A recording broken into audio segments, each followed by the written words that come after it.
Ladies and gentlemen, waiting to the greatest show on turf. That's right, live from Stafford Road. You are watching the BadCatz Sports Podcast. You dig it? You better, because we're going to bring it tonight for sure. What an opening weekend of playoffs in the National Football League.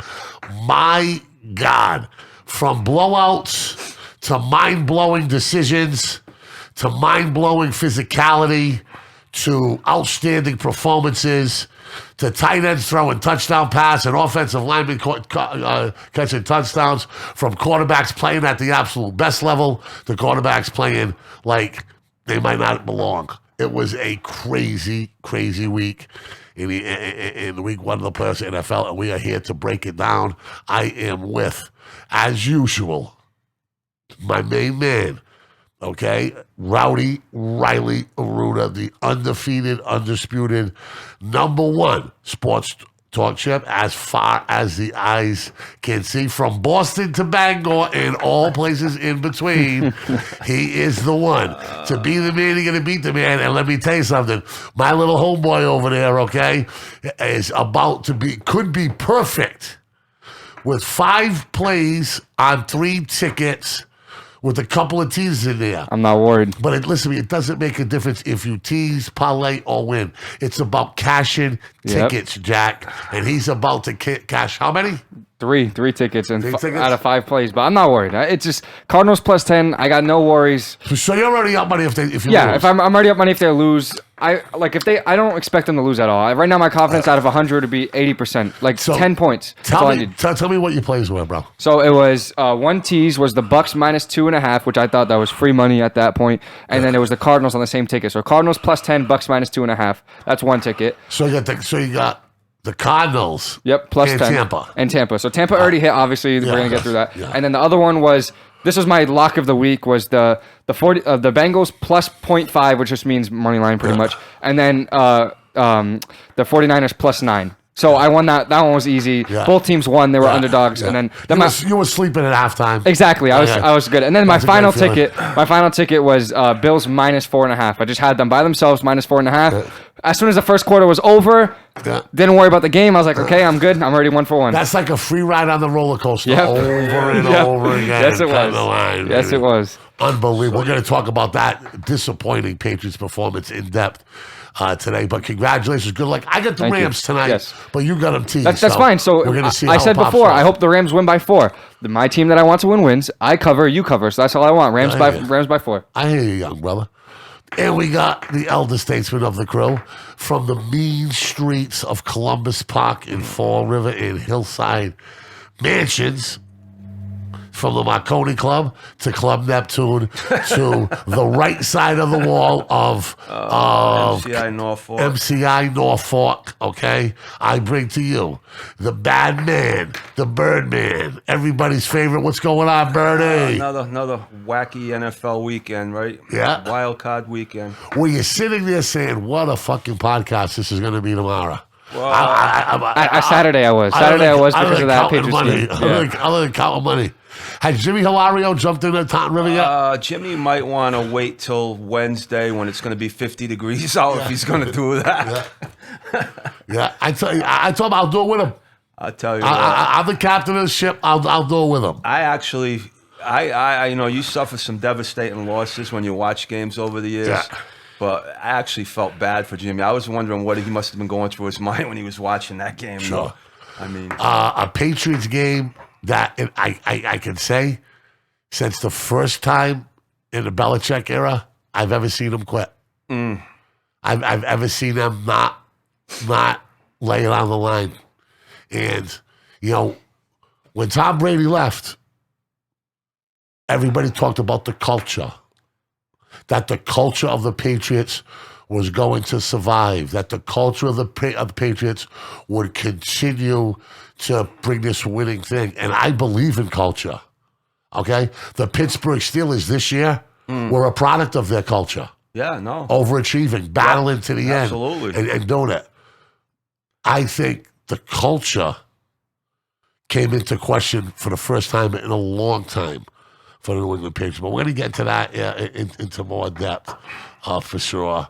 So, like I said, big week for Riley. That's for sure. Where'd you watch the games, my man? Where'd you guys watch the games? Saturday, I didn't pay attention much to the game because I was with my friends hanging out. Really? And then Sunday, Where were you at hanging out? I was with my friends from work. And then Sunday, Where'd you go? We stayed at their house, played games. I have like this VR. We played board games, whatever. We're just having fun. So the games went on in the background? I had it on, and then my friends were like, "Oh, if you're gonna pay attention to the game, we're gonna shut it off." So I was like, "Just shut it off then." And I was fine because I wasn't worried about the Bengals. That one was my lock of the week. I was telling everyone to take the Bengals. So you were hanging with the Geek Squad on Saturday? Yeah, I guess not really, but yes, they don't really care about football, so I was like, whatever, I don't mind. And then Sunday, I watched the games at home with my friend, and 1:00 was what the Bucs game. That one again was a lock, so I didn't pay much attention to that. And then the 49ers game, they were up a lot, and I was like, wow, let me watch this, and then it was like it got really really good at the end. I love that. So you're gambling and not even watching games. I mean, because I'm not worried. I'm not worried. What the fuck is going on here? I've been doing it for 35 years and I can't do it yet. No. I'm not worried. Well, the Bengals to me was easy money, and the same thing with the Bucs. I didn't trust the Bucs -8.5. I know they did. But hindsight's 20/20. But I just didn't trust them -8.5. -2.5 to me was pretty much money line, so that was a lot. So I wasn't worried about them. The 49ers one got me really interested because I think that game was going to be really good, and it turned out to be really good. So I wanted to see that game. But the games that I wasn't worried about, I was like, nah, I'm not gonna pay attention. Same thing with the Patriots game. I wasn't worried about that one, so I wasn't paying attention much. Yeah, no shit. I mean, it was like the life was grabbed by the throat right out of you early and often. Listen, I've been there plenty of times with the Broncos, against the Ravens, against the Seahawks in the Super Bowl, against the Patriots with Tim Tebow. So I know what it's like. So I feel sympathy, but I was happy.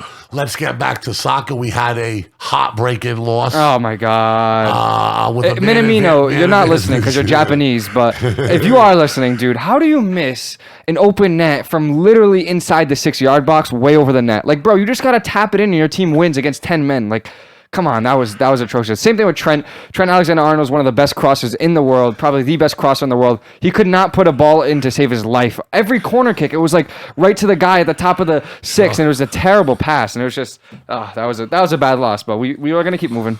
So tonight, it's all about Arizona. Yes, for me. For me, I heard they are invading LA Stadium. I believe it. That's possible. I'll tell you what. Shame on those Cowboy fans for giving up the tickets to the 49er fans, man. That's some bullshit. That stadium had a lot of red in it. Oh, I couldn't believe it. A lot of red. And that's a long way to go, bro.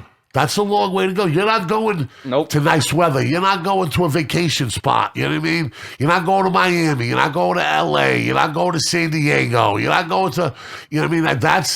It is a far drive, too. I mean, for season ticket holders to be selling their tickets like that. Maybe they knew. That is some bullshit. Maybe they knew that something was going to happen. That's some bullshit. And another thing about the Cowboy fans, they're not that loud. You notice them?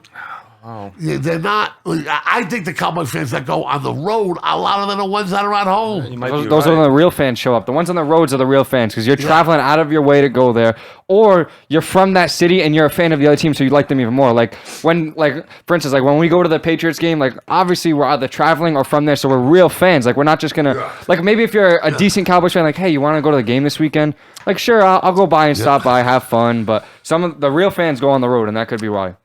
Well, those Cowboy fans were angry after the game. I can tell you that much. I don't know if you saw what was going on. I did see that. They were agonizing throughout it all. I mean, they caught it too. They were throwing trash on the field when the refs were coming out. They were chucking trash onto the field. What is up with the Bills fans throwing dildos at that? Can you believe that? I told somebody I was with, I said, Adam, they're throwing fucking dildos. I think he goes, what's wrong with you thinking dildos? What grown man is gonna show up with a fucking dildo in their pocket? I'm like, listen, let me tell you something. They're throwing fucking dildos on the field at the opposing team. I saw who the fuck came up with that? They said that it started with Tom Brady. Yeah, it did. That's been going on for a while. My dad's friend is a Bills fan, and he was at that game. Yo, Jack, let me tell you something. Tom Brady don't need no dildo. You ever see the size of his hands and the honeys he's got in bed with him? Please save your dildo for you and your 300-pound girlfriend. Keep it there when you're snowed in for fucking 4 months. I saw a funny picture. It was a Bills dude. He was pointing towards it, right? The Bills player, and somebody wrote above it. It's like, oh, when you see Mac Jones' mouth guard on the floor. And I was dying when I saw that. It's all love, though. What do you think about that? That's a different breed up there with that mafia. They're nuts. They're nuts. Look at the stuff they do in pregame and the tailgate, and I saw a dude jump off of an RV, off of an RV onto a foldable table. So he's like 8, 9, 10 feet in the air, right onto a foldable table. Gets up, and they're going crazy. I'm like, bro, your arm has to be killing you because he landed like this, like a broken elbow or something, right on concrete. They were drinking in the parking lot at like 8 o'clock in the morning, 9 o'clock in the morning. For that's 12 hours of drinking. Oh, breaking news! How they do it? Raiders fire the general manager right now. Mike Mayock. Mike Mayock is now fired. Really? I hope they keep that coach. I hope. Well, that's a good sign if they keep didn't. That coach. They didn't fire the coach. I mean, Biscotti will probably be retained even if they bring somebody else in because he was a special teams coach. So he might go back to special teams, but. I know Derek Carr petitioned for him already. A lot of guys did. I like that guy. I liked his manners. He didn't blame the referees about that bad whistle. You think those refs were. You think he's one and done? No, I'm saying that the Raiders were, but those refs were terrible for that game, for the Bengals and Raiders game. They say the guy might get fired. Yeah, they said that they're not going to do any more playoff games. Yes, no more playoff games for them. Yeah, but the play that they blew the whistle early on the offsides because somebody called a timeout and they didn't even let the play go through and there was a flag on somebody. It was just so like hard to watch. I'm like, what are they doing and like what are they actually calling? Because Burrow wasn't out of bounds yet. No, they threw the touchdown. Nobody signaled it for like 3 minutes. Blew a whistle and then they finally gave him the touchdown way after. I was like, what is going on? This is terrible. The ball was out of his hand before he stepped out of bounds, so there shouldn't have been a whistle to begin with. And when the whistle did blow, it looked like it was only like a second before the pass was completed.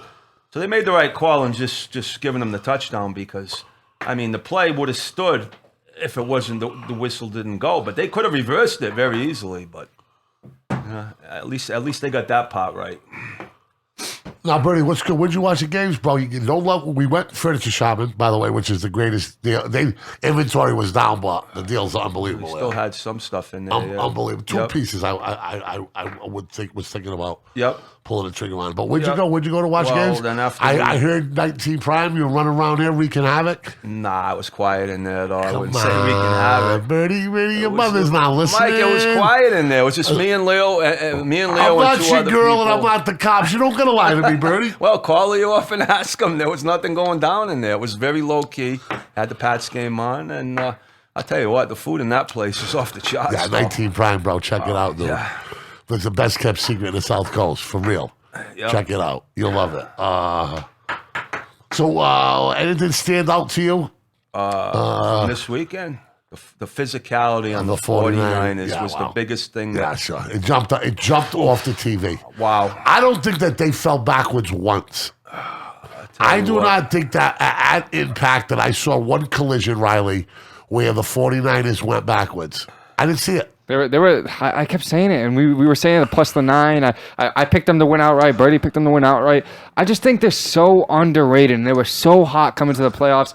And I'm so sad that they're playing the Packers just because I want both teams to win, and obviously it can't happen. Yeah. But they're a team that I would not want to face, no matter what team it is. I don't think the Packers want to see them. I don't think any team in the NFC wants to see them right now because they're just so good everywhere. They had 3 critical injuries. They did, but I think Bosa should be fine because concussions, you can usually come back. I don't know. Yeah, that's tricky. That's tricky, though. It should be good because a lot of the things that I've seen with concussions. Depending on the grade of the concussion. But one thing is, I had Fred Warner in one of my fantasy leagues that we do individual defensive players, and he's been hurt a lot of the year, and he always comes back. So he should be okay to come back. If they miss him, that's huge because he's one of their best players on defense. He was flying around everywhere. He gets like so many tackles. Ask some of our listeners out there, what do they think? What stood out to them out of everything in the playoff weekend? What was the one thing that jumped out to you from the NFL first week of the playoffs? Well, the 49ers weren't just physical on the defensive end. That offensive line and established the running game. Pushed the Cowboy defense around. And the Cowboys... I could see them lining up due to the color contrast. And I was like, God damn, how I made the wrong bet. Like 5 minutes into the game, I was like, oh, shit. Well, they brought it. They came to play. You could tell right away. They were all over, defensive on both sides of the ball. They came ready to play. You knew the Cowboys were outmatched like you knew the Patriots were outmatched. Okay? You could tell right away. But at least for the Cowboys, they shot themselves in the foot. There was bad coaching, bad time management, bad game management, all of that stuff, right? But at least they didn't quit. No, and they had a chance at the end. And the Patriots, they quit. They lied down, you know. I mean, I am so disappointed in Judon or what's his name? Matthew Judon. I mean, what a non-factor, man. Wow. Well, I mean, game like that. I was watching him. He didn't want the contact. Well, you think it was the cold, Birdie? Because you can't. I'll tell you what. Keyshawn Johnson said, the coward, the cold makes cowards out of some of the toughest football players he's ever seen. He said it's a whole different ball game. Contact in the cold and contact in normal weather, it's an entirely different ball game. And you know something? No, that made a lot of sense to me. Yes and no. But the problem with that is you're not a team from Florida going into Buffalo or from Sure. a warm weather. Yeah. You're New England, who should be used to playing in cold weather. So I can't really buy that. It was really cold that day, though. You could see everybody. No. He's talking about individual players. Oh, individual players. That's what he said. He's seen many a good football player and a individual player turn coward in the cold. I mean, let's not forget that game Keyshawn played into when they played Philly, and it was like 4 or 5 degrees. You remember that? The game they upset Philly and Donovan McNabb to get to the Super Bowl? Tampa, yeah. You know, so interesting. Big Ben goes down for him. The Vikings have this thing called Valhalla, right? And I'll give you a short definition, okay? Is to die and end with honor. Die on the sword. Die on the sword. Die on your shield. Protecting your land, protecting your integrity and family, and the brotherhood of Vikings and explorers that you are with. Okay? And a lot of people like to talk about athletes in that same type of genre. Okay? Ben Roethlisberger, his football career died and went directly to Valhalla. Because with diminished skills, diminished speed and athleticism, 19 years of the ground and pound of the National Football League, I'll tell you what, he's got big heart, he's got big balls, and I'm going to salute you, Ben Roethlisberger, for 19 years of dedicated service to the National Football League, and I will applaud when you go into Canton and wear that yellow jacket. Then he's got another thing you don't see with the modern day athlete much anymore. Stayed with his team. 19 years with the same team. You don't see that. You know, very rare. He ended his career with honor, and that's important. That's very, very, very important. So, crazy stat for Mahomes that game. Yeah. It took him 10 minutes and 30 seconds of in-game time to throw 5 touchdowns. I said that. 10 minutes and 30 seconds of in-game time to throw 5 touchdowns. Sure. That's a postseason record. We're gonna get to that in a minute. Joe Burrow as advertised. Oh, that's my guy. Franchise Joe. Okay. Broadway Joe. Cincinnati's a long way from Broad. Cigar Joe don't matter. Let me tell you something. You're a long way away from the real Broadway, but you keep throwing touchdowns like that. One step closer. Hey, you can make a 2-bedroom shack in Cincinnati, Studio 54 if you like. You keep playing like that, my dude. Dallas meltdown. Wow. 14 penalties, coaching blunders, the QB sneak, Hail Mary, unbelievable. Tampa was Tampa. But we're going to take a deeper dive into this right now. Let's talk about the teams that lost, okay? And then let's try to find, some things that we can, that we can really talk about. We got the 10 questions this week. We got some stuff, so. There were definitely good losses this weekend and bad losses. Sure, absolutely, sure. Let's talk about the Cowboys, okay? Because this is what everybody's talking about. Yep. 14 penalties, 6th pre-snap penalty. 3rd and 18, no timeout, 10 yards away from a field goal. That would have left you 3 points away from tying the game. They let the clock run down. They threw a ball in the sun that nobody could see. Just an absolute shit show. When you watch a guy like Tom Brady or you watch a guy like Aaron Rodgers run a 2-minute offense and then you watch somebody else try to do it, it is like watching the Red Sox and the Poor Sox. Okay? It's crazy. I think McCarthy has to go. But today he was given a vote of the dreaded vote of confidence by Jimmy Jones and his son. We'll see if that holds up. I believe the culture in Dallas is toxic. I don't think it could have been any worse a loss for the Cowboys to lose how they lose, why they lost, the situation, the circumstances, everything the Cowboy haters and the Facebook critics to the ESPN critics said negatively about the Cowboys came through in that game. Everything that anybody says about the Cowboys over and over and over again, bad coaching, lack of discipline, too many loose ends, blah, blah, blah, back and forth. Well, here's the thing with the Cowboys that I saw. Your penalties are a reflection of your coaching, the discipline. Yeah. So you're 17 games already into a season and into a playoff game, and you amass 14 penalties. This is something that should be happening at the beginning of the year, not at the end of the year. Now, as far as McCarthy goes, if you watched him all year, you've seen the analytics with him going for 4th downs on some situations where he really should have. Now, you reverse it in this game, in a playoff game. He's not taking any chances late in that game when he probably should have been, right? From what I saw, anyway. No rhyme, no reason, no consistency, no nothing. But let me ask a logistical question about the Cowboys. Let's forget the head coach. Let's forget all of it. If you look at this team right now, right? This team is hostage to Ezekiel Elliott. Okay, who I got no problem with. I would not pay a running back that kind of money. For 35 yards in that game. It takes, but, he made some big blocks. He was in it to win it. He got him a couple of first downs that he should have got by fighting. Zeke gave it his all, okay? And I thought they should have went to him more.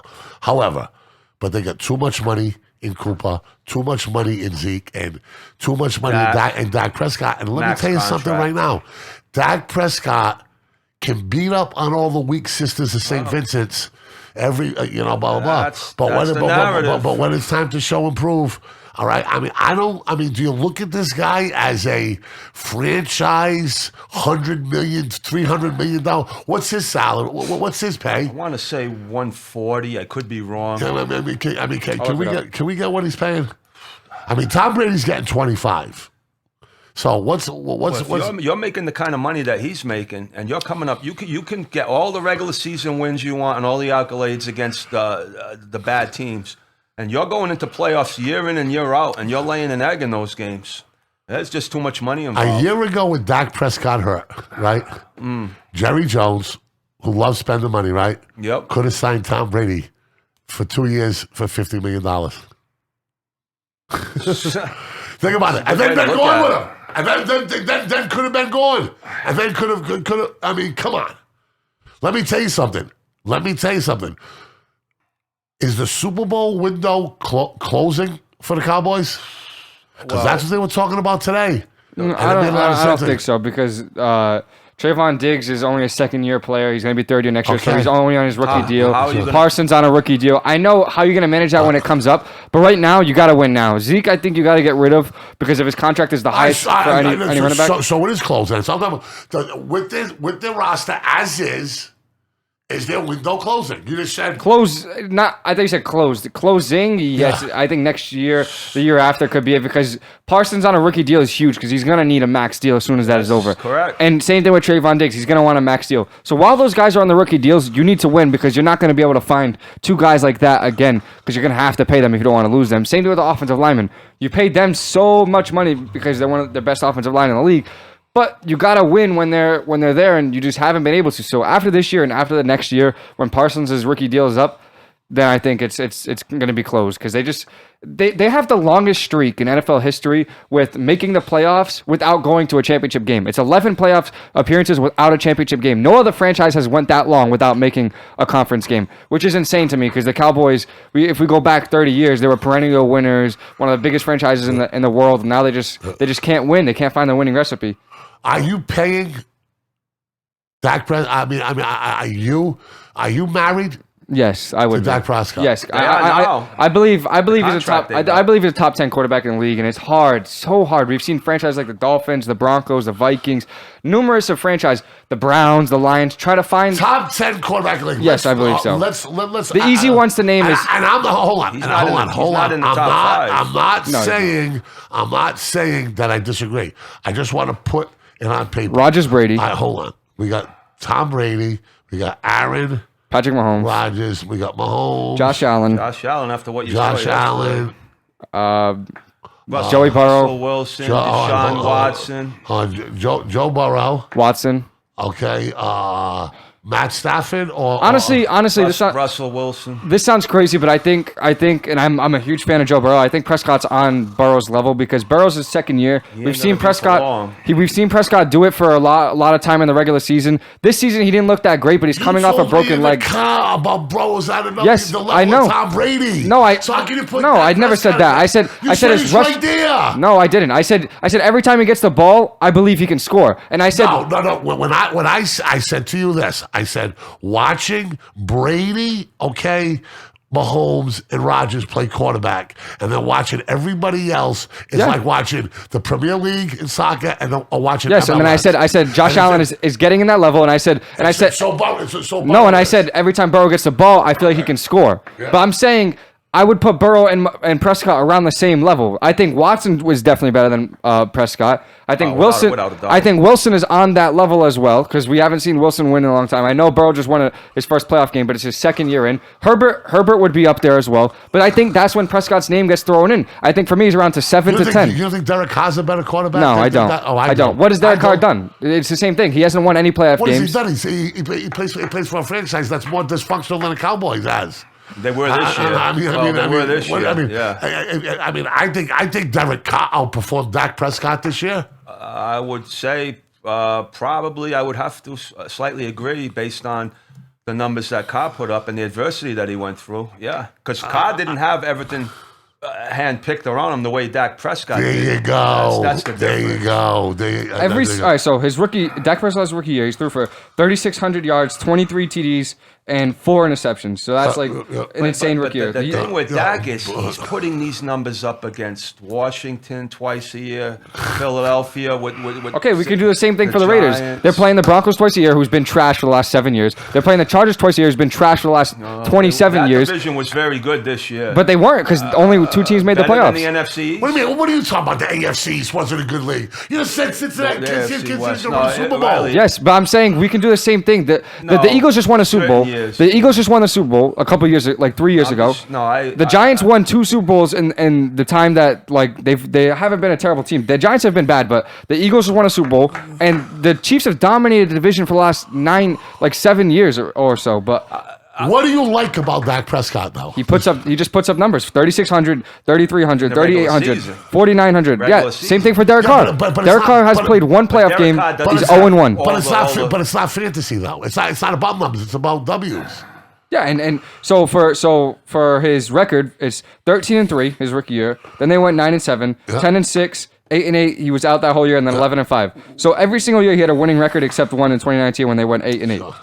So he is putting up W's, but in playoffs he's not, and Derek Carr isn't either, and that's why I don't think Derek Carr should be better than him. In regular season, Prescott's better, and then playoffs they both stink. Okay, so let me ask you a question. Tell me another team in the NFL that has all their money slanted to the offensive side of the ball like the Dallas Cowboys do? The Kansas City Chiefs. Okay. And look at the production and productivity. Yes, and I think they have a better head coach as well. Not even close. I agree. I think they have a better quarterback. Yep. Well, Mahomes is you're talking about this guy. And I think they have better weapons. They have Tyreek Hill and Travis Kelce, the best tight end in the league, and one of the best receivers. I think from a personnel, they put everything around Dak Prescott that they possibly could to get him to succeed. Okay? But watching that guy yesterday, okay? Watching him perform. Listen, I like Dak Prescott. He's a grinder. He works hard. He's a team guy. He's a great captain. Okay? You know, he's a great in the clubhouse. All of that true. But did he pass the eye test for you yesterday? No. Not in the big games against the big teams. I haven't seen it. Yeah, it's been repetitive over and over in the playoffs with Dak, unfortunately. And but Riley says he's got the numbers to rock and roll. So well, they're married to him, like you said, with that contract. I don't see even if you wanted to get rid of Dak. I mean, who's picking up that contract? Nobody at this point. So yeah, but the good thing about NFL, they can cut you, and they're not guaranteed anyway. So they can release you. So there we go. We're dealing with the Cowboys here. Where is my notes? Blah blah blah blah blah blah blah. Okay, where is Jerry Jones? I don't know if you saw the press conference after the game, but he was visibly. You could see the anger, the steam coming out of his head. So I mean. So there you go. The Cowboys go quietly in tonight in the playoffs, and it's becoming an off of the business. Do you think the culture is toxic in Dallas?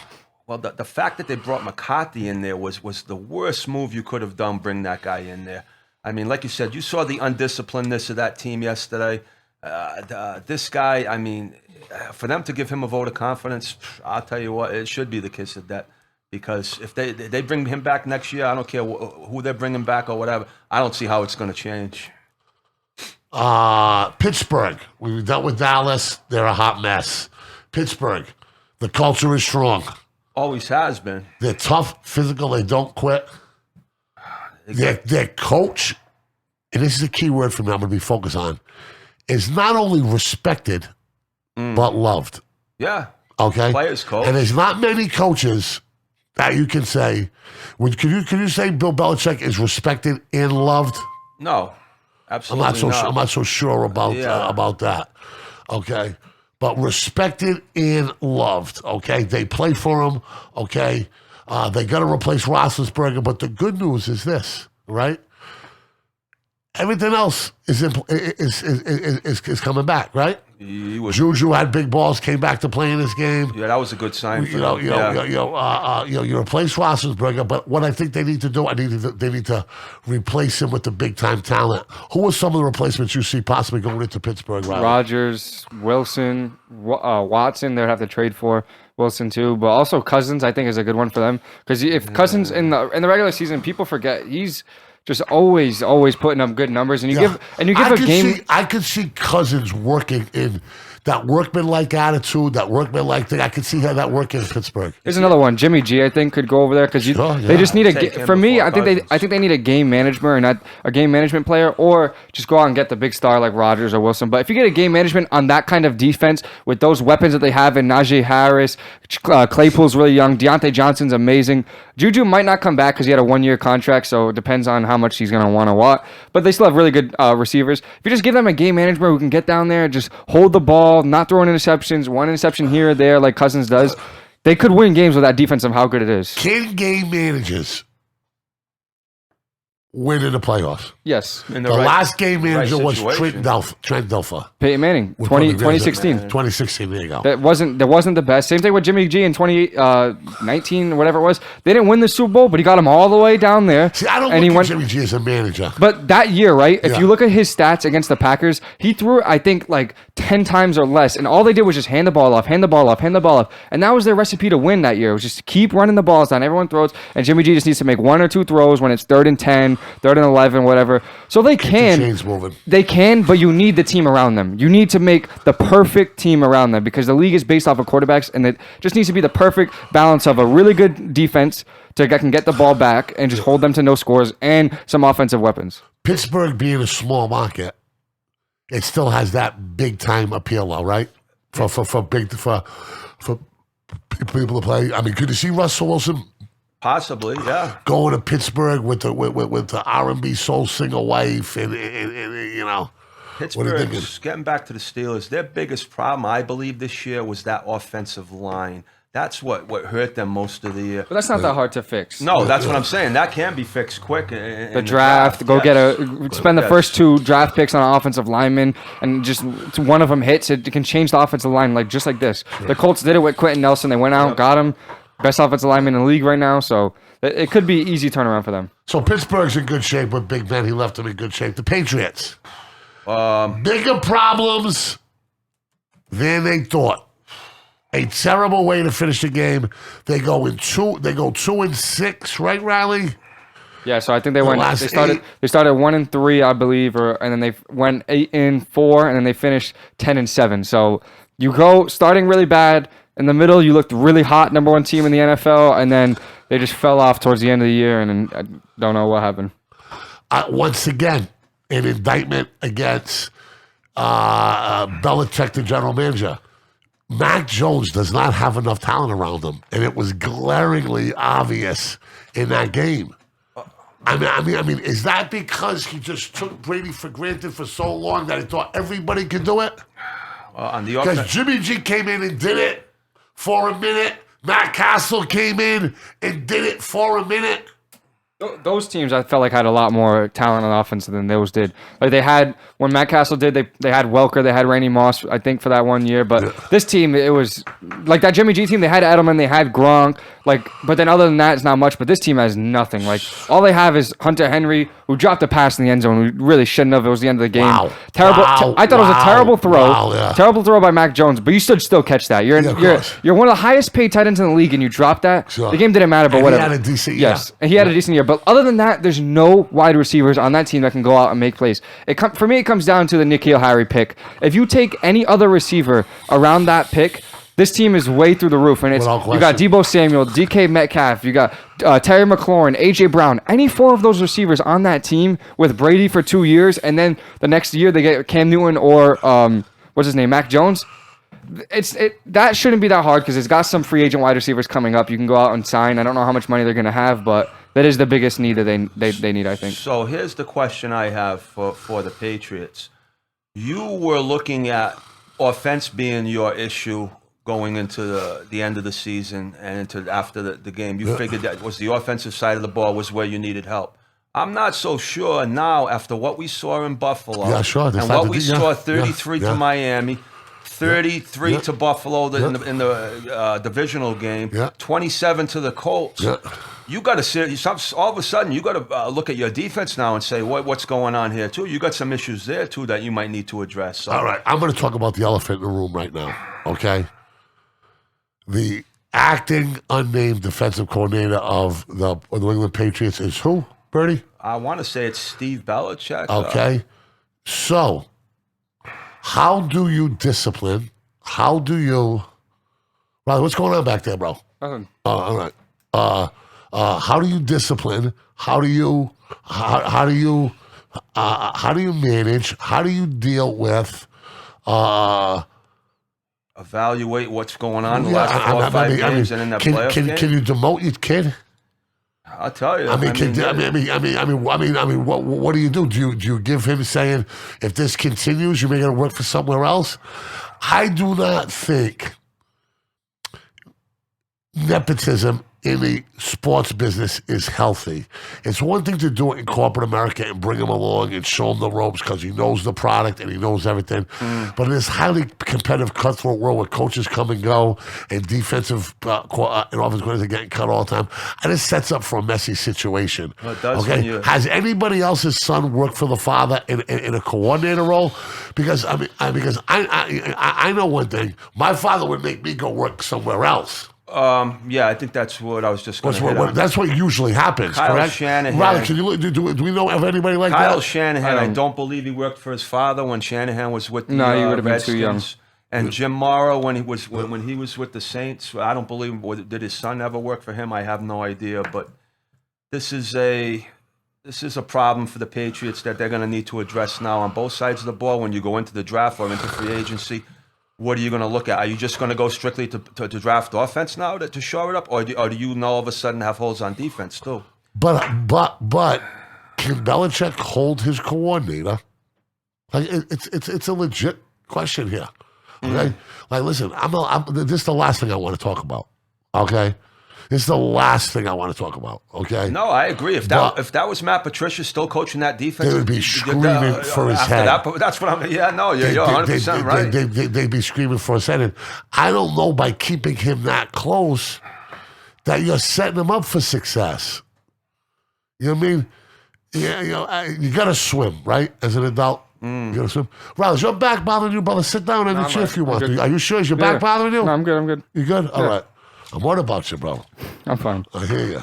Because I know it's a pain in the ass to stand up like that. You sure you don't want a chair? I'm good. So it's gonna be to see how they address this in the offseason, whether it's free agency, whether it's the draft. We know that they're gonna have to get some wide receivers. I don't know if they're gonna go that route in the draft or if they're gonna go through free agency. That's got to be one of the first things they got to. I think Belichick would hold them accountable. Be like, yo, look, I'm giving you this opportunity, and if you're making me look like this, you might have to go. I just think Belichick's that kind of guy to do that.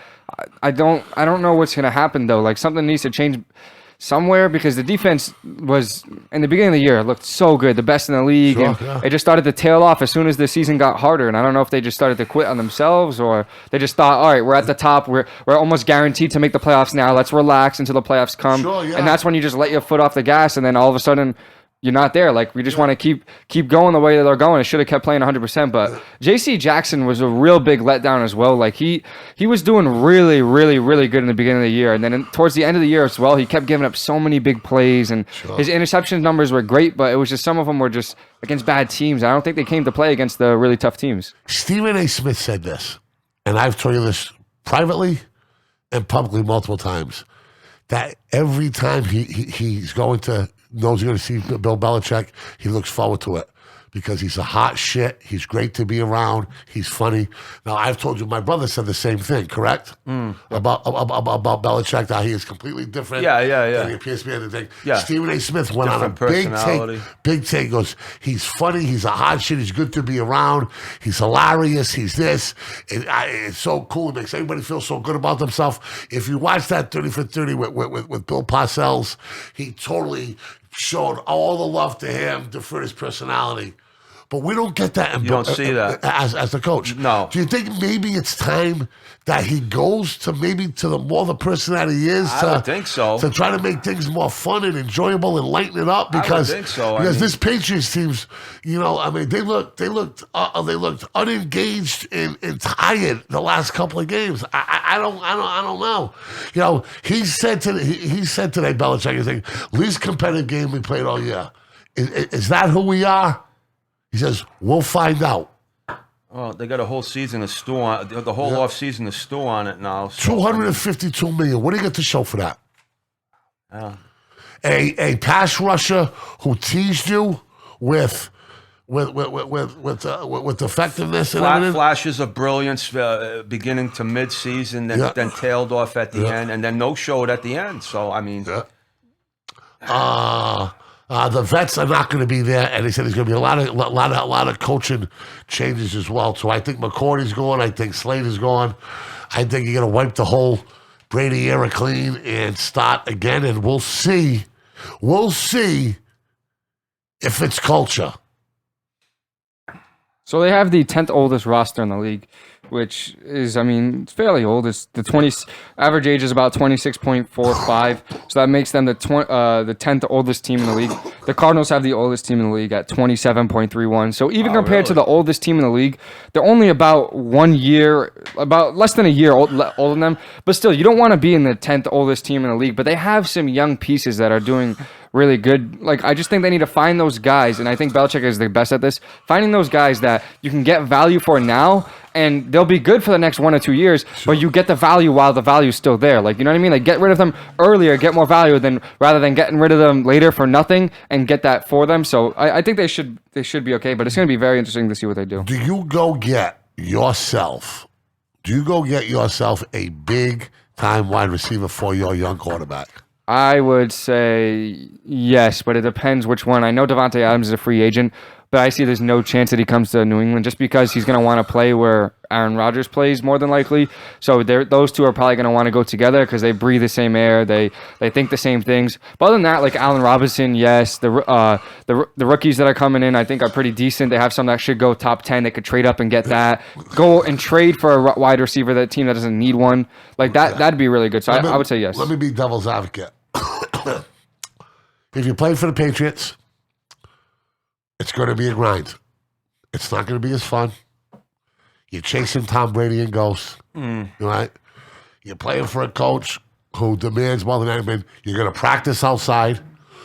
You're going to be in Foxborough, right? With Tom Brady gone, tough sell, right? For free agency, I mean, unless you're getting a serious monetary contract. Oh, you got to overpay.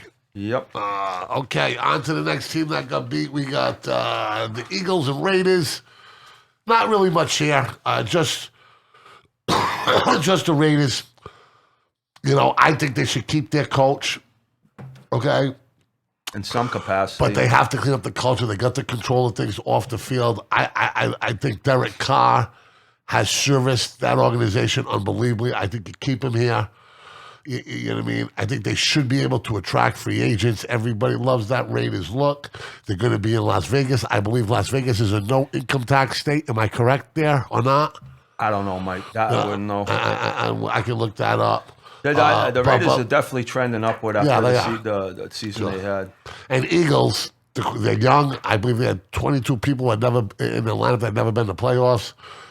They got 3 first-round picks next year. That's correct. They've proven that they can run the ball, which is an important thing in this league. I'm just not sure that Jalen Hurts is the franchise quarterback that they are portraying him. No, I would agree with that. That's a first-year coach, so I'd say it was a successful year for him. But 2 years in for Hurts, they make the playoffs out of one of those 2 years. I think that's a really good start. I don't think any of us would have picked the Eagles to make the playoffs this year. No. So I think that's a good year. Get smacked around by the Bucs, nothing wrong with that. They're the Super Bowl winning team. They got one of the best teams to play. Yeah, one of the best teams in the league. They just won the Super Bowl, so nothing wrong with that. I don't even think they were a playoff team, but to make it, it's even a great start. Like you said, 3 first-round picks. They are trending more in a really good way. I think they should be fine with Hurts. I like them. And they're building it that way. I just don't know if I'm going to give Jalen Hurts a $100 million contract. I don't know if I've seen that yet from him. Okay, 10. We got 1, 2, 3, 4, 5, 6, 7, 8 hot questions from this week. Okay, things that I came out with. Give me the number, Birdie. Number 7. What? Number 7. Number 7 is Patrick Mahomes the best quarterback in the National Football League right now? No. It's debatable. I mean, based on what you saw yesterday, you might want to say yes, but let's not get fixated on one game. You still got Brady, you still got Rodgers. You're going to have to step up. You've got a huge game coming up this week with the Bills coming in there. That was just a monster game for him yesterday. But he's always in the conversation for the best quarterback in the NFL. And he wins in the playoffs. He is a winner. That's correct. He wins in the playoffs. And he's a money player. Tell me why you take Aaron Rodgers over Patrick Mahomes in the playoffs. Rally. They've done the same things. They both have one Super Bowl. They both... Yeah. Well, Rodgers is undefeated in the Super Bowl, but they both won one Super Bowl. They've been to AFC Championship games. But Aaron Rodgers has played for 15 years. Longer. That's fine. They still have the same amount. Sure. Rodgers has done it for way longer. He's seen so much more. He's not going to throw interceptions, and Mahomes has thrown a lot of interceptions this year, and there was way too many more than I would like if I was a Chiefs fan. So I don't. Again, he looked fantastic last game, but there was so many games this season where he wasn't the reason why they won. And he against the Packers, they won like 13-6 or something like that against Jordan Love as the other quarterback, and Mahomes scored 13 points against Jordan Love as a quarterback. To me, that just wasn't a great game. The one against the Cowboys, they barely scraped out against them. That wasn't a great game. It's just this season, he just wasn't his best season as so far. So this season, I would put Brady over him, and I'd put Rodgers over him, and maybe Josh Allen, but that's where I think he would lie around 3 to 4 in my opinion. So you think that Allen outplays Mahomes? That's it's gonna be again. I think this is the AFC Championship game. But he's capable. Oh, and without a doubt, it's the AFC Championship game. Again, I'll take either one on my team. I don't care if you give me Allen. I'm not gonna be mad that I got Allen. They're both fantastic, both great quarterbacks.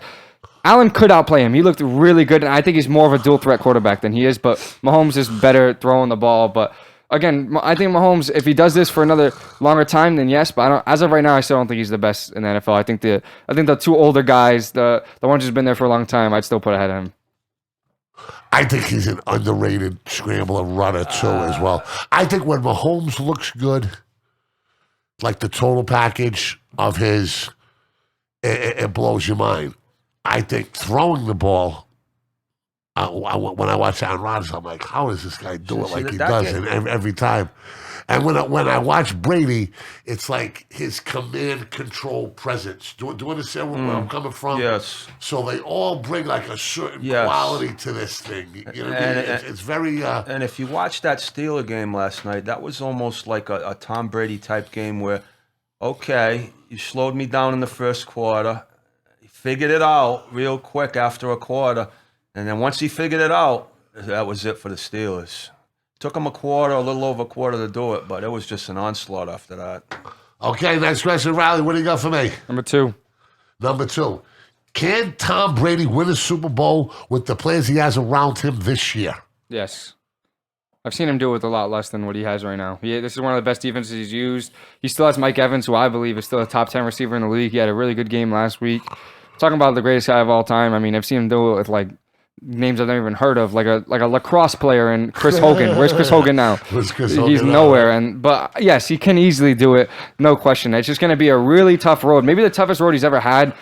Any team that comes out of that Packers and 49ers game, that's a really good team, no matter what team wins. Isn't it like till the champion goes all the breaks? Because if I'm Brady, that fucking Green Bay fucking San Francisco game in the cold is going to be a fucking war. Yeah. Who was to tackle Deebo Samuel? You want to talk about the guy that jumped off the fucking table at me? I tell you what. That motherfucker looks great. like he should replace fucking Robert Downey fucking Jr. in the fucking Iron Man. No, He's you're awesome. You're 100% right. He looks like he was made in the lab by Arnold Schwarzenegger and fucking Rampage Jackson and fucking Lou Ferrigno. They're fucking like the chemist, and they come up with this fucking monster. He's emerged as the biggest offensive weapon right now in the And NFL. Really? When have we seen Really? a running back and a like wide this. receiver We haven't. duel? It's crazy. I can't remember anything like this. With power. Yeah, no, this guy, I'll tell you what, you can take Tyreek Hill, you can take Kelsey. Right now, I would take that Samuel. He's just off the charts, the stuff that he's... And the thing about him is you'll see Tyreek Hill catch a pass, and he's going out of bounds. When Deebo Samuel gets the ball, he's running into contact. Yeah. And he's laying defenders out, too, on top of it. So, yeah. As far as Tom Brady goes, yes, he can. The only thing I'm getting a little nervous about, they're starting. They might have lost. They better get that offensive line straightened out because he was under. I think he got sacked four times that was yesterday. a huge question mark. Yeah, but it's 2.1 after the sacks. 2.1 seconds getting rid of the ball. I saw something. He'll make the adjust. No, Tom Brady's the man. He'll make the adjustments. And the thing that I really liked what I saw about classic Tom Brady. What did he do yesterday? Evans had about 5 or 6 catches, but everybody else, the ball was spread around equally all across other receivers.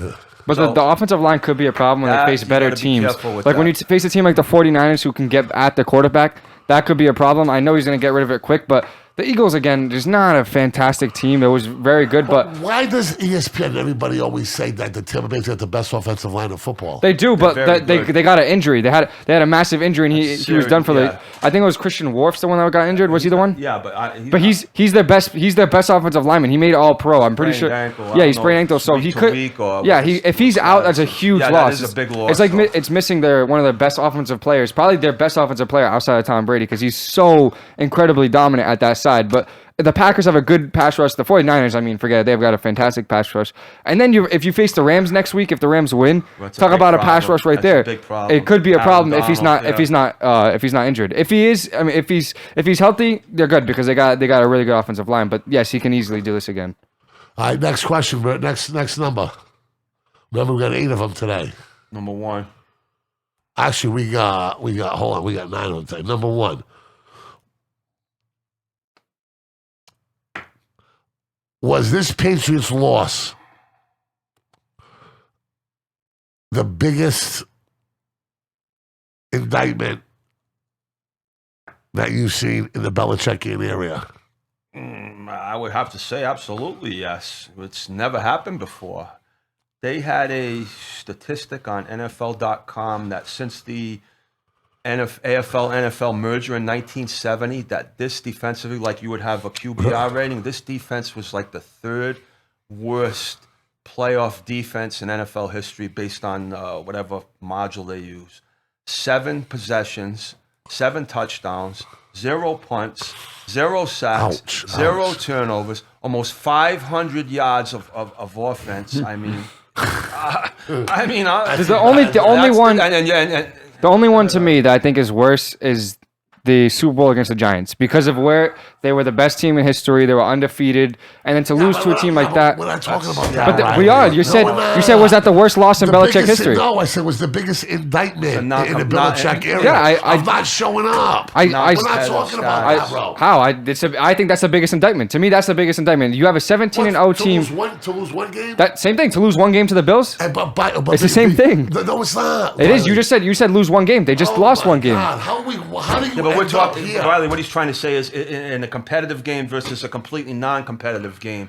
We're talking about David Tyree catching the ball with his helmet with the greatest pressure in the world. That's 7 touchdowns in 7 possessions. That's fine, yes, but could have gone either way.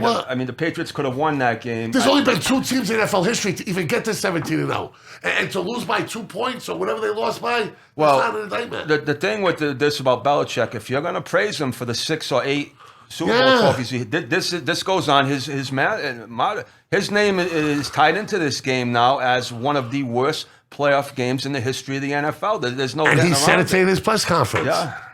All right, I'm going to give you an opportunity to explain why the Super Bowl is because you're 17-0, and to lose to a team like the Giants to me is just unacceptable. You should have never lost that game when you're 17-0. The best offense of all time. You have Birdie throwing the most touchdowns in history, Randy Moss catching the most touchdowns in history, and then to hold you to 14 points, to me that just wasn't enough. And I'm not saying it's Brady's fault or Moss's fault. I'm just saying to lose a game to the Giants like that, and after being 17-0, I get it. The Bills went down the field, but again, I've seen nobody give credit to this Bills team when I think they've earned some credit. They scored 7 times in a row. And sure, some of the things should go against the Patriots, but you know how impressive it is for Josh Allen to have more touchdowns, to have less completions? He had 5 passing touchdowns and only 4 incompletions. That is incredibly hard to do. No matter what defense you're playing against the Jags or whatever. So I think some of it should go towards the Bills as well. And I'm not saying all of it should go towards the Bills.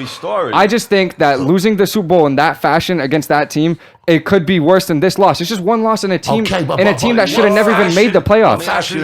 They're 17-0 against a team, the Giants. Hold on. But a once in a lifetime play when a guy never plays another football play again and catches the ball against his helmet. and that's the best team in NFL history, and they didn't win the Super Bowl. That's why I don't. But you're discounting the Giants like they were just some team that by the Patriots were going to show up and they're not. You had stud defensive linemen all across that board that were completely in Brady's face that entire game, pressure up the middle.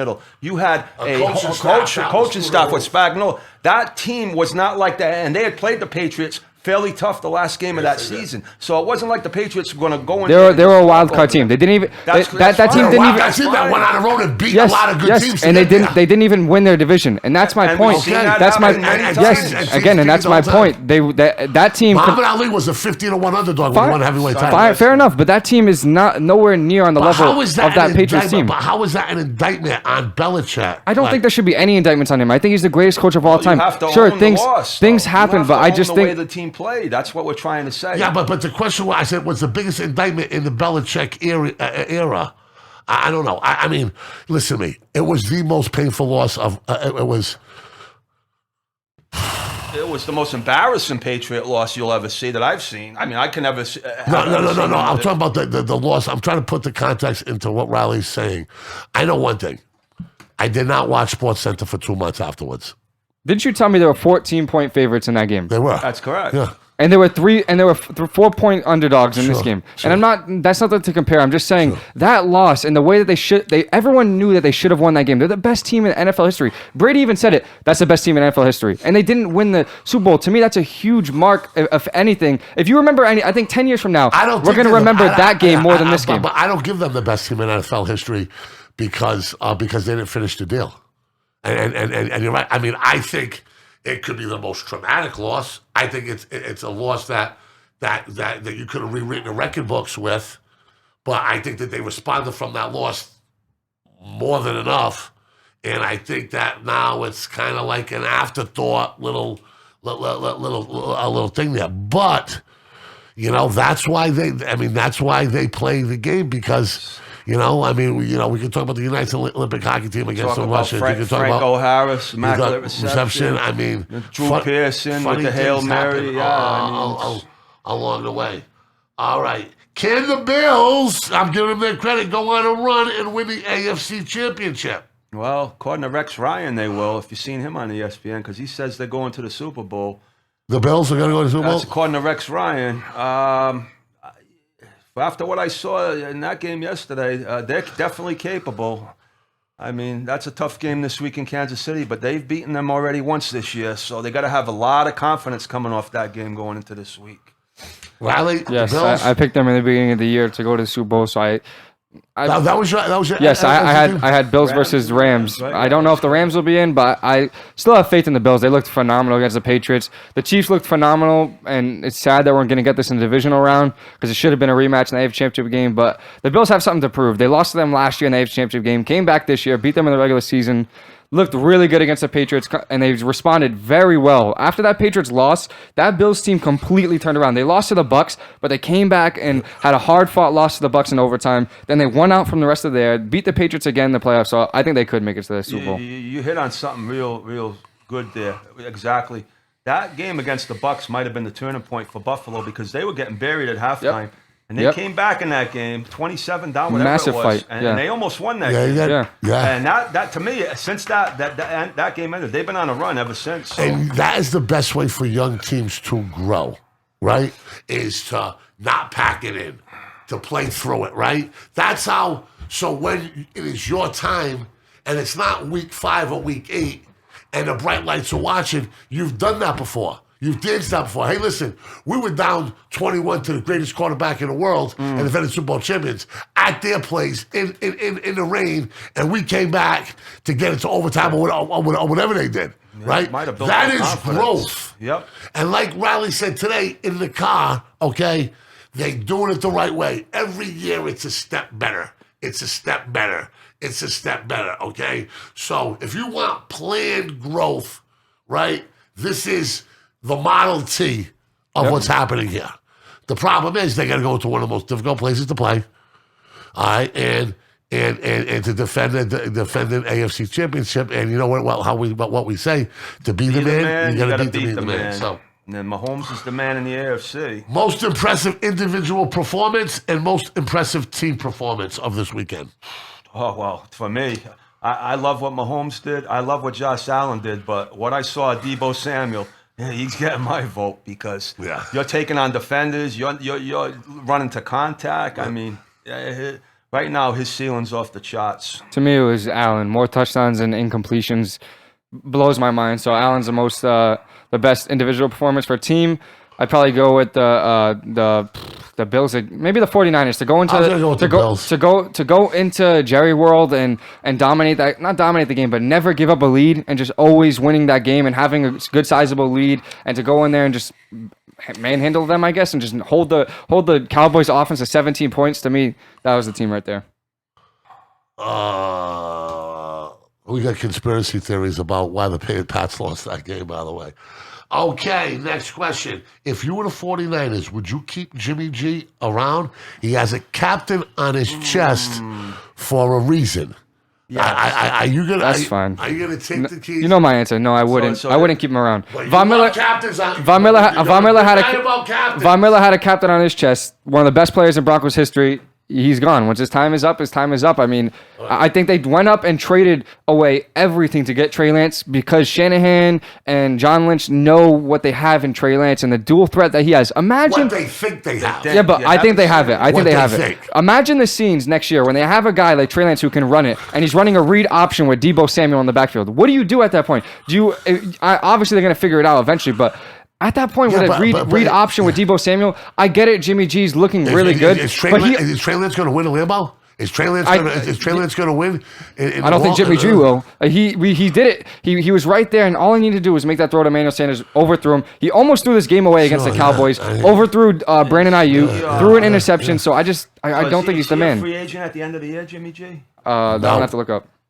No. But even if not, I think there's plenty of teams that would want to take him. That would need a quarterback. Like the Vikings are going to need one because if Kirk Cousins doesn't stay, the Steelers. So you're not worried about changing the variable at all. No, because I think they traded up to get him for a reason, like to trade up and pick in the top. That's prospecting. Yeah, and for every number one. I think he's the quarterback that fits their team completely perfectly because they are a run heavy team, and he is a run heavy quarterback, and he's a huge quarterback. I think, but the games that I've seen of him and the things that I've seen of him, they didn't lose the games because of him. And the plays that I've seen him play, I don't think they did bad because of him. They lost the game when he started, but it was against the Cardinals, and they were in the game most of the game, and he didn't make any bad throws. And I thought he was so perfect. The Packers, they put up 7 points, right? You said no. That was the Chiefs. Game? Yeah, against the Packers, they were 28-26. Okay. I think he's just the perfect quarterback for them. He can run the ball. He gives you options in the replay because you got so many running backs. That's what they want. They're a ground and pound team, smash mouth football, and I just think he's the perfect quarterback. Now, where have you seen him make these reads and stuff like that? I've seen him on film on ESPN, and I've seen it when he had a couple of starts or one or two starts. A couple of games came in as spot plays because of Garoppolo being hurt, and I think he's going to be fine. So in me, I'd like to talk about the rules of inertia and object emotion stays in motion, right? As long as it's not interfered with, right? Yes. I think taking the quarterback and the captain out of the team, I think there is a variable there. Yeah, because you don't know the locker room chemistry that Jimmy brings in there. That's absolutely. Yeah, I mean, does Trey Lance have 100 snaps under his belt? Probably not at this point. I don't believe so. No, he'd probably be right underneath that. But next year's Jimmy G's last year under the contract. Like this year coming up. I don't think so. They could trade him away. They could just ride with him for the last year. But what if he wins the Super Bowl? Then I don't think so. But I don't think that's going to happen. It could, but I don't think it will. I think as much as I love that team, I think that they had such a great team in 2019, and he couldn't do it then. But the only thing is that you already caused some tension when you traded up so high to go get Trey Lance. It's not like not like the Packers where they traded up to 22. The 49ers traded up to number 3 to get Trey Lance, all the way to number 3. So Garoppolo already knows they're already priming this guy to become the next dude. You know what I mean? Like they traded up so high to get this guy, so that's already in the back of Garoppolo's mind. Everybody knows that he's there to become the next quarterback. So it's just a matter of time of when, because he's gonna get his chance to do it. But we've heard a lot about that kid Love who did that at Green Bay, though, right? Yeah, but this is a different level because Love was at 26. This guy's at number 3. He's a top pick in the draft. Love was a top pick, like yes, as a 26. But to be the 3rd pick in the draft, you got to have some talent. We've seen plenty of busts, but it was there, and that's why they were taken there. And I think he's gonna get his chance. Every rookie quarterback, they get at least 3 years to start in the NFL, and then teams will move on to them. Well, Mahomes so he's gonna get time. Too, right? Yeah, Mahomes had a year, and then the next year that he fully started, won MVP. I'm not saying he's gonna win MVP, but that's just what happened. Same thing with Lamar. Lamar sat almost his whole first year. Second year, he comes in, won MVP. So you got to think about bringing a young, dynamic quarterback, put it into the mix, who can run, who's a dual threat. Yeah, it's a perfect quarterback for them. Perfect quarterback for them, in my opinion. Just because he's not like Lamar where he's scrawny. He's so big and he can just run over players as well. And he's not afraid to go down. No, and he's got a big brain. Yep. Suppose he's a very unique talent. I'm again, if you change the mix, the guy's got a captain on his jersey for a reason. That thing, he did not get that because of his contract. He got that because the coach gave it to him. All right, that coach ain't going nowhere. No. That general manager ain't going nowhere. Right? John Lynch. You know, so it's going to be interesting to see what happens, especially if San Francisco continues to win. His stats for against the Cowboys, literally nothing jumps out to me. 16 for 25, so good. He's not missing many passes, but 172 yards, no touchdowns, and an interception. So he's not winning you the game, but he's also not technically losing you a game. But he almost lost you the game with that interception at the end and overthrowing Ayuk. How many? You're right. How many games do you need like to know if you got the right rookie or young quarterback? I mean, is it Riley likes to say 3 years? I mean, so you're looking at what, 45 games? Yeah, around. When can you make? When would the quantitative analysis? It's usually around 3 years when teams start to move up. Is when teams start. Okay, this guy's not the guy, and they move on. Yes. Same. That's what they did with. What's his name? Jared Goff. They gave him 3 to 4 years in LA. Like, yo, we got you to the Super Bowl. You couldn't do it. You scored 3 points. We went to the playoffs many of times. We had really good offense. You couldn't do it. We're done with you. And they got rid of him. They did it. They're going to do it with Baker this year. They did it with Mariota. They did it with Jameis Winston. It's just that's usually, if you look back on it historically, 3 to 4 years the NFL will give you, and then they'll move on. The contract is exactly. It goes with the contract. Guaranteed. 50 is the club option, I believe, right? And something like that. Yeah, it's usually for standard for first round picks. Yeah. I mean, fuck. I wouldn't want to make that decision. Imagine if they win the fucking Super Bowl. Has the Super Bowl comeback ever been replaced before? I believe it has been. Maybe the year that the Bucks won, because the offense wasn't the reason why they won the team, so I don't know. But the year that the Broncos won, I mean, Manning retired, so in the same year, the other year Manning retired. But I know what you mean by replaced. I can't remember one where as soon as they won, quarterback controversy in your lifetime. To me, I'm gonna say young Montana. What? Yeah, I would say so. I'm trying. But Phil Simms, Jeff Hostetler was a big one for a while. That was an injury though. But that's that. So was fucking Brady. Huh? Yeah, I was gonna say that Brady. I was gonna say Brady and Bledsoe because people in the beginning people were like, "Oh, put Bledsoe in because this kid's too young." Blah blah blah. And that one I wasn't around for, but I'm guessing it was pretty big. The Giants went right back to Simms though the next year. I don't think Hostetler. That was his boy. One shot. Hostetler ended up breaking his leg, right, or something. I believe Simms ended up. I mean, Brady Bledsoe was a serious controversy. Well, yeah, but we're talking about in the moment when it happened. Yeah, you know what I mean. Yeah, and let's not forget, Drew Bledsoe, and I never was a Blue Bledsoe fan. Drew Bledsoe came in the game and threw a touchdown pass to the AFC Championship game against the Steelers. That's correct. What about Rodgers and Favre? Yeah, that's a good one. Rodgers is another guy that sat out what year or 3 years, and he has some of the stats that are fastest to do X, fastest to do X, fastest to do X, and he sat out 3 years. To me, that's just like mind blowing. Steve Young's another guy that sat for quite a few years. So, the key is, like you said, they moved up. They expedited themselves in the draft to give up a lot to get this kid. So when you move up like that, you have to hit on the guy. Exactly. But think of the names we're talking about. Hall of Fame quarterbacks. Yeah, other than the Giants ones and Bledsoe. But the ones that took... No, Brady replaced Bledsoe. No, I know, but I'm saying the controversy... No, we're talking about the replacements. Oh, the replacements, yes. Okay, yeah. Steve Young. Yeah, Hall of Famer. Favre. Hall of Famer. And then Rodgers. Hall of Famer, yep. Brady, yeah. Brady's a Hall of Famer. Yeah. You know what I mean? Yeah. So I'm not going to say Trance is going to be a Hall of Famer because it's stupid to say because I haven't barely seen him play. I still think that. That what? Tony Romo left the Cowboys prematurely. That's a good one too because he got hurt and they were like, oh, if he's gonna come back, should we put Prescott or Romo in? But that rookie year, people forget how good Prescott was. They were 13-3. They were so good. It was insane. Yes, they did, and they got beat. You mentioned Tony Romo. Now I'm starting to think about Dak Prescott's career. It's starting to look a little bit like Tony Romo's career. If you look, Tony Romo was snake bit. Great regular season quarterback. And then he didn't have a lot of the same thing. He didn't do much when it came to the playoffs. So, no. But Trey Lance, that's definitely going to be something to keep an eye on with Jimmy G. That's going to be a big decision, like you said, if they continue to advance. Not one that I want to make. When I saw the captain thing on him, I'm like, if you know he ain't the dude, and he's not, because what Riley is saying is going to happen. Just so the finances and the way. Yeah, I'd put $1 million on it. So football's done. But why put the captain on him? Why make it more difficult? They did this. They did the same thing in Denver. Terry Bridgewater was the captain, and it's just because he goes there, and I'm guessing Jimmy does the same thing. He works so hard. All the players love him.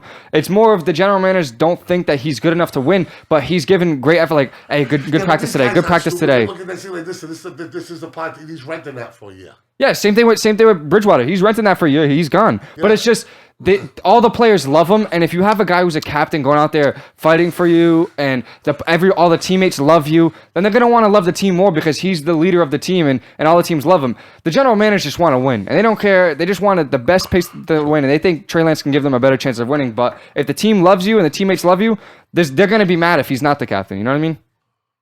What game are you looking forward to most? This is an easy answer.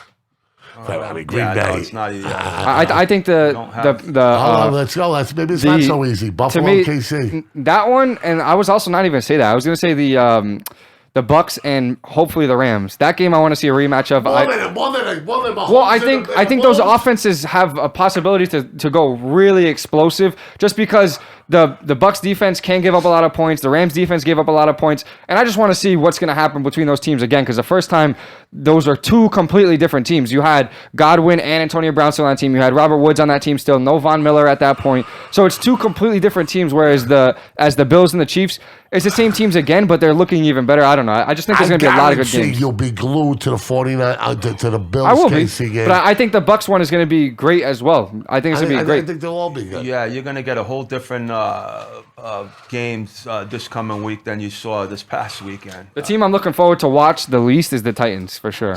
Put you to sleep. I don't know what I'm going to expect from them. I don't Joe think. Burrow. I think Tannehill's the worst. Tannehill's the worst quarterback left in the playoffs. I don't know how healthy Henry's going to be, how healthy Julio and AJ Brown are going to be. So I'm going to watch the game for the Bengals, but when the Titans are on the sleep, I'm going to close my eyes for a little bit. Titans are on the field. What time are we looking at? 1:17. 7:17? 7:25. So an hour and a half already. Now, do you have your trivia? I did a little bit of trivia, not a lot, but all right. I got a little bit. I got a few I can throw out at you. Let's do it. All right. This trivia is going to be coaching carousel in the NFL. Oh, boy.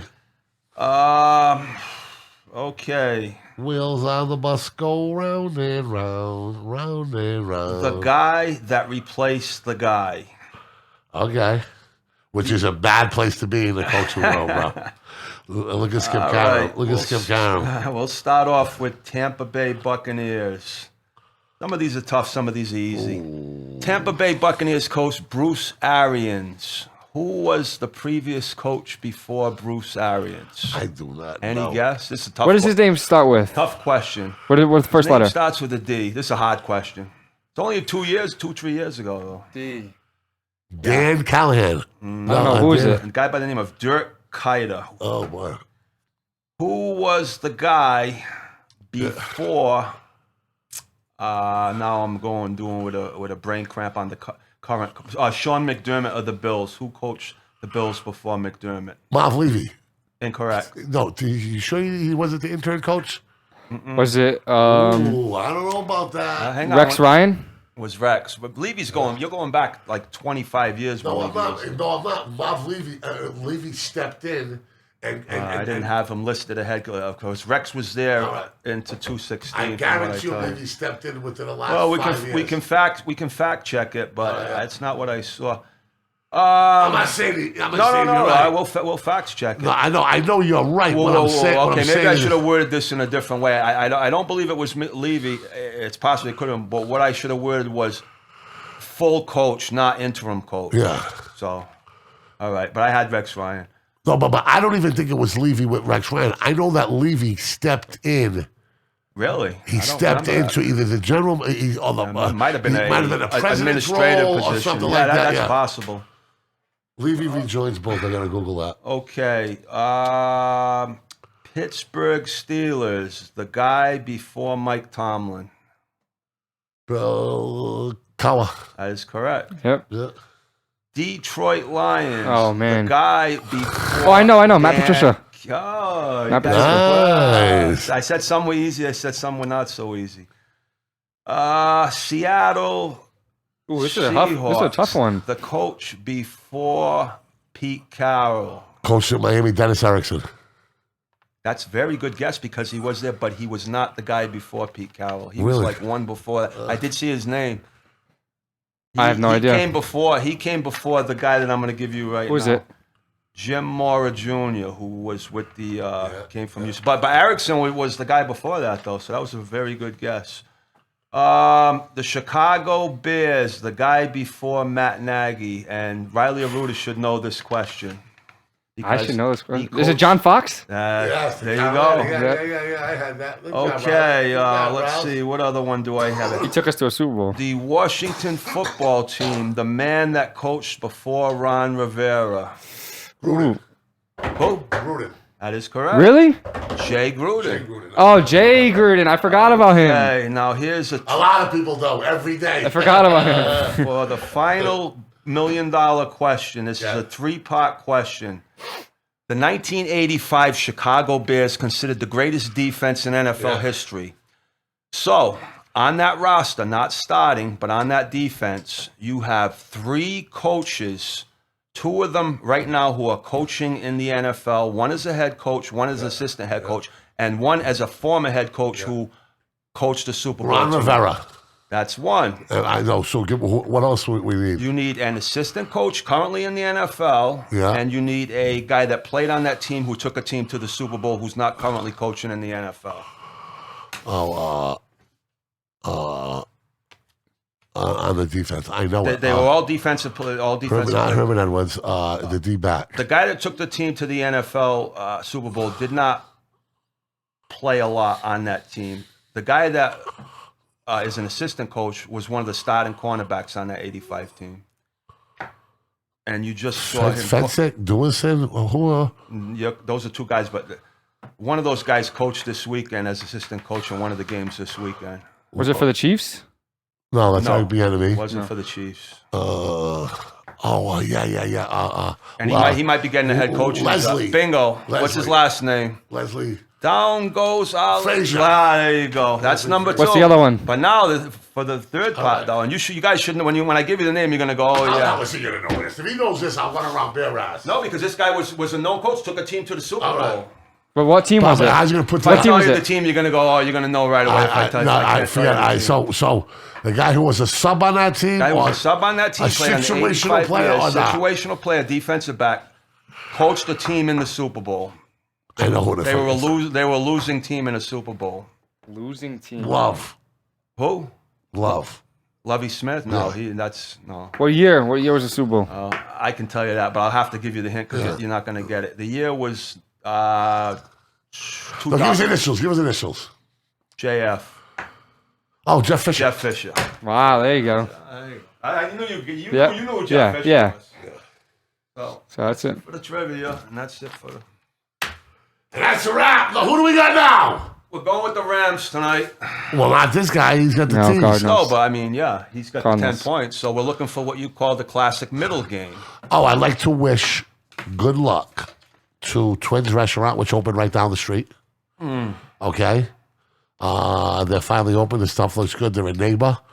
We'll be patronized. We make our neighbors a lot of money around here. They certainly do. We make that convenience store. We make Ciabra. We make the dim sums. We do it big. So we want to welcome them to the Stafford Road family, first and foremost, and most importantly, Martin Luther King Day.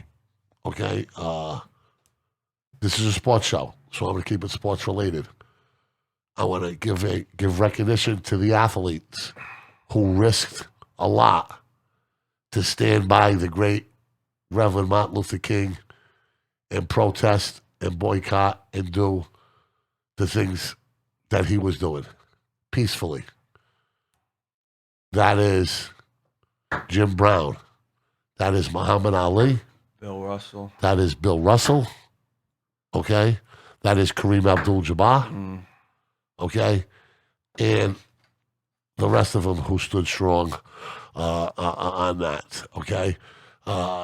Sometimes it seems that we've taken a few steps backwards, okay, over the last couple of years, but certainly the impact that Martin Luther King has made, on his race, on his country, he is a true hero, and today, we salute him. And I like what the NBA does, because it's one of the biggest slate of NBA games, and they're on all day. And the NBA has a long, long history of civil activism. So, Martin Luther King, God bless you. Rest in peace. You are an icon among icons in this country. Thank you. Happy Martin Luther King to everybody. Peace.